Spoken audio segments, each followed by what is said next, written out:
আমন্ত্রণ দীপ্ত সংবাদে আপনাদের সাথে আছি আমি ইয়াসমিন সুমনা। বাংলাদেশ ও যুক্তরাষ্ট্র আনুষ্ঠানিকভাবে জ্বালানি খাতে কৌশলগত সহযোগিতার একটি সমঝোতা স্মারক বা MOU সই করেছে। ওয়াশিংটনে স্থানীয় সময় বৃহস্পতিবার সকালে যুক্তরাষ্ট্রের পক্ষে জ্বালানি সেক্রেটারি ক্রিস রাইট এবং বাংলাদেশের পক্ষে পররাষ্ট্রমন্ত্রী খলিলুর রহমান এতে সই করেন। এই সমঝোতা স্মারকটি সাশ্রয়ী মূল্য সরবরাহ শৃঙ্খলের স্থায়িত্বের উপর ভিত্তি করে জ্বালানি উৎসের বিকল্পগুলিকে বৈচিত্র্যময় করার মাধ্যমে বাংলাদেশের দীর্ঘমেয়াদী জ্বালানি নিরাপত্তা বৃদ্ধির প্রচেষ্টায় অবদান রাখবে। সেই সঙ্গে বাংলাদেশকে সাশ্রয়ী মূল্যে LNG, LPG ও অন্যান্য জ্বালানি পণ্য আমদানি করতে সহায়তা করবে যুক্তরাষ্ট্র। বাংলাদেশের পররাষ্ট্রমন্ত্রী এই সমঝোতা স্মারকটিকে দুই দেশের ক্রমবর্ধমান সম্পর্কের আরেকটি মাইলফলক হিসেবে উল্লেখ করেন। সুপ্রিম কোর্ট আইনজীবী সমিতির 2026-27 মেয়াদের নির্বাচনে বিএনপি সমর্থিত নীল প্যানেল নিরঙ্কুশ জয়লাভ করেছে। সভাপতি ও সম্পাদক সহ 14টি পদের মধ্যে 13টিতেই বিজয়ী হয়েছেন নীল প্যানেলের প্রার্থীরা। জামায়াতে ইসলামী সমর্থিত সবুজ প্যানেলের সদস্যরা একটি পদে জয় পেয়েছে। ভোট গণনা শেষে বৃহস্পতিবার গভীর রাতে ফলাফল ঘোষণা করা হয়। এর আগে বুধ ও বৃহস্পতিবার 2 দিন ব্যাপী ভোট গ্রহণ অনুষ্ঠিত হয়। ঘোষিত ফলাফল অনুযায়ী নীল প্যানেলের সভাপতি প্রার্থী AM মাহবুব উদ্দিন খোকন 2984 ভোট পেয়ে নির্বাচিত হয়েছেন। তার নিকটতম প্রতিদ্বন্দ্বী সবুজ প্যানেলের আব্দুল বাতেন পেয়েছেন 778 ভোট।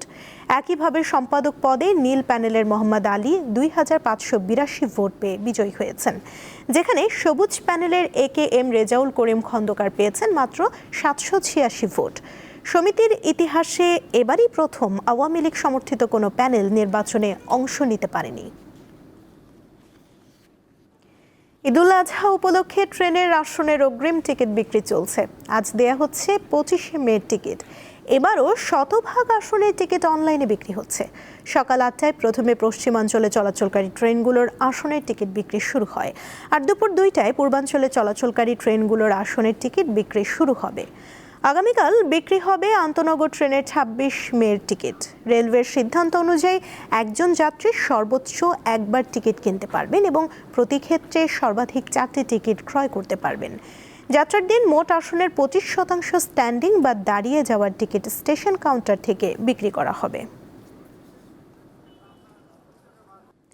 কুরবানির ঈদ উপলক্ষে বাগেরহাটে প্রস্তুত করা হয়েছে 1200 কেজি ওজনের লাল বাদশা। বিশাল আকৃতির গরুটি দেখতে প্রতিদিনই খামারির বাড়িতে আসছেন ক্রেতারা। দাম চাওয়া হচ্ছে 10 লাখ টাকা। সঙ্গে ফ্রি দেয়া হবে সোহেলি নামের একটি ছাগল। শান্ত স্বভাবের এই গরুর ওজন 1200 কেজি। নাম রাখা হয়েছে লাল বাদশা। গরুটি গোয়াল থেকে বের করতে প্রয়োজন হয় 3 থেকে 4 জন। ব্রাহ্মা জাতের লাল বাদশাকে 4 বছর লালন পালন করছেন খামারি মোশাররফ শেখ। গরুর সাথে বিশেষ আকর্ষণ হিসেবে ক্রেতাকে বিনামূল্যে দেয়া হবে প্রায় 30 কেজি ওজনের একটি ছাগল। গরুটার নাম রাখিছি আমি লাল বাদশা। বড় একটা ছাগল আছে সোহেলি, ওরে ফ্রি দিয়ে দেবো। চা দাম চলে 10 লাখ। তিনি আরো জানান, খৈল ভুসির পাশাপাশি প্রাকৃতিক খাবার দিয়ে বড় করা হয়েছে লাল বাদশাকে। খৈল ভুসি দিয়ে 12 কেজি বরাদ্দ খাওয়ানো পড়ে, আর সারাদিন ঘাসের পরে রাত্রে কুটো, এই দিয়ে ওরে প্রাকৃতিক খাবার দিয়ে ওরা লালন পালন করা। বাগেরহাটের সদর উপজেলার বিরুইপাড়া ইউনিয়নের বাগদিয়া গ্রামের বিশাল আকৃতির গরুটি ঘিরে এলাকায় ব্যাপক আগ্রহ তৈরি হয়েছে। আমি এর থেকে বড় গরু বাগেরহাটে দেখি নাই। এই গরুটা দেখার জন্য বাইরে থেকে অনেক মানুষজন আসতেছে। এটা বললে হাটে ওঠানোর আগেই বাড়ি থেকে বিক্রি হয়ে যাবে। এবছর জেলায় 84,967টি গবাদি পশু প্রস্তুত করা হয়েছে। বিপরীতে কোরবানির পশুর চাহিদা রয়েছে 77,889টি। সাদিয়া চৌধুরী, দীপ্ত, বার্তাকক্ষ। এবার থাকছে উদ্দীপ্ত, যা কিছু ভালো ও উদ্দীপনার।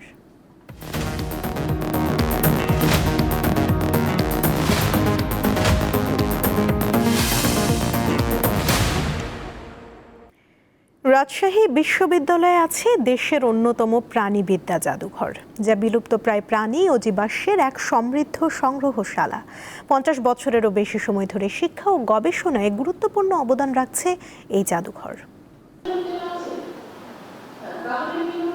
আলমারিতে সাজানো সারি সারি হাজারো নমুনা যেন তুলে ধরছে পৃথিবীর প্রাণী বৈচিত্র্যের বিস্ময়কর ইতিহাস। রাজশাহী বিশ্ববিদ্যালয়ের প্রাণীবিদ্যা বিভাগে গড়ে উঠেছে বিলুপ্তপ্রায় প্রাণী ও জীবাশ্মের এই অনন্য সংগ্রহশালা। বিশ্ববিদ্যালয়ের স্যার জগদীশ চন্দ্র বসু একাডেমি ভবনের দ্বিতীয় তলায় প্রাণীবিদ্যা বিভাগে অবস্থিত জাদুঘরটি ১৯৭২ সালে প্রাণীবিদ্যা বিভাগের শিক্ষক মুস্তাফিজুর রহমানের উদ্যোগে জাদুঘরটি প্রতিষ্ঠিত হয়। তার মৃত্যুর পর এটির নাম রাখা হয় অধ্যাপক মুস্তাফিজুর রহমান মেমোরিয়াল মিউজিয়াম। সংগ্রহশালা জুড়ে রয়েছে প্রায় ১৫০০ প্রজাতির প্রাণী, যার সংখ্যা ৭৫০০-এরও বেশি। এখানে দেখা মিলবে দুর্লভ ফসিল, বনরুই, সজারু, উদ্ভিডাল, বিভিন্ন প্রজাতির সাপ, পাখি ও স্তন্যপায়ী প্রাণীর সংরক্ষিত নমুনা। কোনোটি শুকনো অবস্থায় সংরক্ষিত, আবার কোনোটি ফরমালিনে রাখা হয়েছে। কাচের জার ও বাক্সে সাজানো এসব নমুনা গবেষণার জন্য অত্যন্ত মূল্যবান। ছোট কীটপতঙ্গ থেকে শুরু করে বড় স্তন্যপায়ী প্রাণী, প্রায় সব পর্বের প্রাণীর উপস্থিতি এই জাদুঘরকে করেছে সমৃদ্ধ। শুধু দেশ থেকে নয়, বিদেশ থেকেও সংগ্রহ করা হয়েছে অনেক দুর্লভ নমুনা। প্রাণীগুলো আসলে আমাদের সাথে কিভাবে কানেক্টেড বা কিভাবে আমাদের সাথে আমরা তাদের সাথে ইন্টারঅ্যাক্ট করতে পারি, সেই বিষয়গুলো আমরা এই মিউজিয়ামের মাধ্যমে জানতে পারি। এখানে অনেক প্রাণী বিজ্ঞানী আছে, এগুলো তারা সম্পর্কে গবেষণা করে। আমাদের বড় ভাইরা যারা আছে তারা বাইরে যাওয়ার জন্য গবেষণা করে। আমাদের কারিকুলামে যে সকল প্রাণীগুলো রয়েছে আমরা চাইলেই মিউজিয়ামে এসে সেগুলো সচক্ষে দেখতে পারি, সেগুলো সম্পর্কে গবেষণা করে পড়াশোনা করতে পারি। সংশ্লিষ্টরা জানান, প্রতি বছরই নতুন নতুন সংগ্রহ যুক্ত হচ্ছে। মিউজিয়ামটি শিক্ষা সহায়ক, শিক্ষার্থীরা এখানে হাতে কলমে শিখতে পারছে। আমাদের এই মিউজিয়ামে রেয়ার কিছু ফসিল সংগ্রহ করা আছে এবং সেটা আমরা ডিসপ্লে করি না, কিন্তু আমরা সেটা সংরক্ষণ করে রেখেছি। যখন প্রয়োজন হয় তখন আমাদের সেগুলো ডিসপ্লে করা হয়। এই ফসিলটাও কিন্তু প্রাণী জগতের বা প্রাণী শিক্ষার জন্য অতীব গুরুত্বপূর্ণ জিনিস। এটা খুবই শিক্ষা সহায়ক ছেলে মেয়েদের জন্য এবং আমরা তাদেরকে খুব হাতে কলমে একদম খুব কাছে থেকে ভিজুয়ালি দেখানোর চেষ্টা করি, হ্যান্ড টু হ্যান্ড বা আই টু আই। প্রাণীবিদ্যা বিভাগের এই জাদুঘরটি রবি থেকে বৃহস্পতিবার সকাল ৮টা থেকে বেলা ৩টা পর্যন্ত খোলা থাকে। জাদুঘরটি সবার জন্য উন্মুক্ত। আফরিদ হাসান, দীপ্ত, বার্তাকক্ষ। দেশের কয়েকটি অঞ্চলে দুপুরের মধ্যে ৬০ কিলোমিটার বেগে ঝোড়ো হাওয়া বয়ে যেতে পারে বলে জানিয়েছে আবহাওয়া অফিস। একই সঙ্গে বৃষ্টি বা বজ্রসহ বৃষ্টিরও আশঙ্কা রয়েছে। শুক্রবার দুপুর ১টা পর্যন্ত দেয়া আবহাওয়া অধিদপ্তরের পূর্বাভাসে এই তথ্য জানানো হয়। বার্তায় আরও বলা হয়, ময়মনসিংহ ও সিলেট অঞ্চলের উপর দিয়ে পশ্চিম অথবা উত্তর পশ্চিম দিক থেকে ঘন্টায় ৪৫ থেকে ৬০ কিলোমিটার বেগে অস্থায়ীভাবে দমকা অথবা ঝোড়ো হাওয়া বয়ে যেতে পারে। এ সময় বৃষ্টি অথবা বজ্রসহ বৃষ্টির শঙ্কা রয়েছে। সতর্কবার্তায় এসব এলাকার নদী বন্দরগুলোকে ১ নম্বর সতর্ক সংকেত দেখাতে বলা হয়েছে।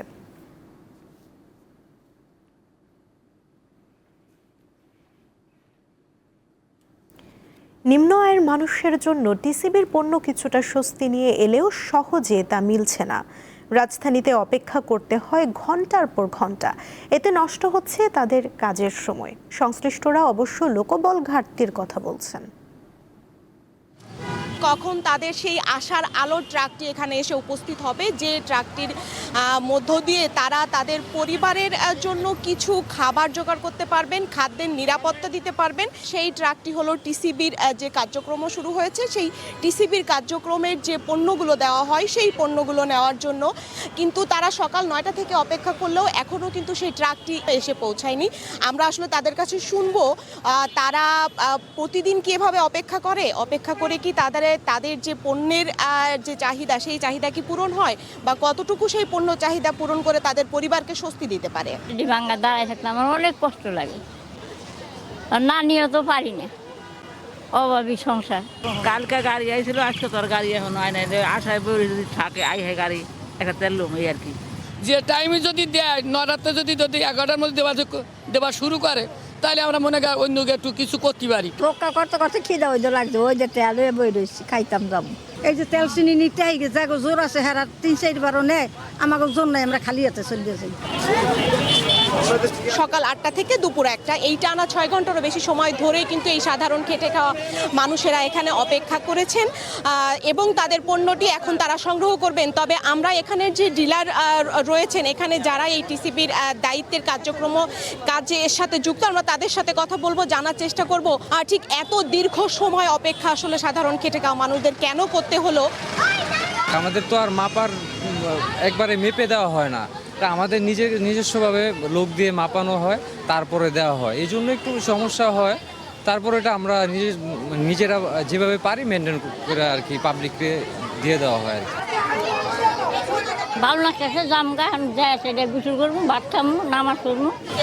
মধ্যযুগের কবি ভারতচন্দ্র রায়গুণাকার বলেছিলেন, আমার সন্তান যেন থাকে দুধে ভাতে। তাই তো সংকট কাটিয়ে অভাবী মানুষের মুখে হাসি ফোটানোর পাশাপাশি পুষ্টি নিরাপত্তা নিশ্চিত হোক, এমনটাই চাওয়া সকলের। স্বস্তিকা সিংহ, দীপ্ত সংবাদ, ঢাকা। বয়স তার কাছে শুধুই একটি সংখ্যা। ৭৬ বছর বয়সেও খাগড়াছড়ির দীঘিনালার ললিত ত্রিপুরা তৈরি করছেন নান্দনিক সব হস্তশিল্প। তবে সন্তান থেকেও দেখভাল না করায় একাকিত্বই এখন তার সবচেয়ে কাছের সঙ্গী।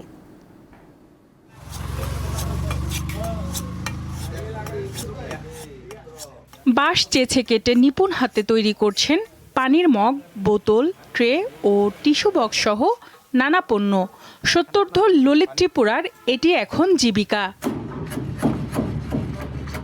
খাগড়াছড়ির দীঘিনালা সড়কের 7 মাইল এলাকার কর্কমহাজন পাড়ার ললিত ত্রিপুরা 3 বছর আগে এক আঘাতের কারণে কোনো ভারী কাজ করতে পারেন না। স্ত্রী মারা গেছেন, সন্তানদের কেউ খোঁজ নেন না, হাতের কাজই বাঁচিয়ে রেখেছে তাকে। নারকেল পাড়তে গিয়ে গাছ থেকে পড়ে গিয়ে কোমরের হাড়ের সমস্যা হয়েছিল এবং অনেক মেডিকেলে গিয়ে অনেক চিকিৎসা নিয়েছিল। ওনার ছেলে মেয়ে থেকেও না থাকার মতো, একা থাকে, নিজে রান্নাঘরে খায়, বেতের কাজ করে। যদি কে সহযোগিতার হাত বাড়াইয়া দেয় তাহলে আমার মনে হয় ওনার জন্য তো উপকৃত হবে। এই প্রবীণ নিজেই বাগান থেকে বাঁশ সংগ্রহ করেন।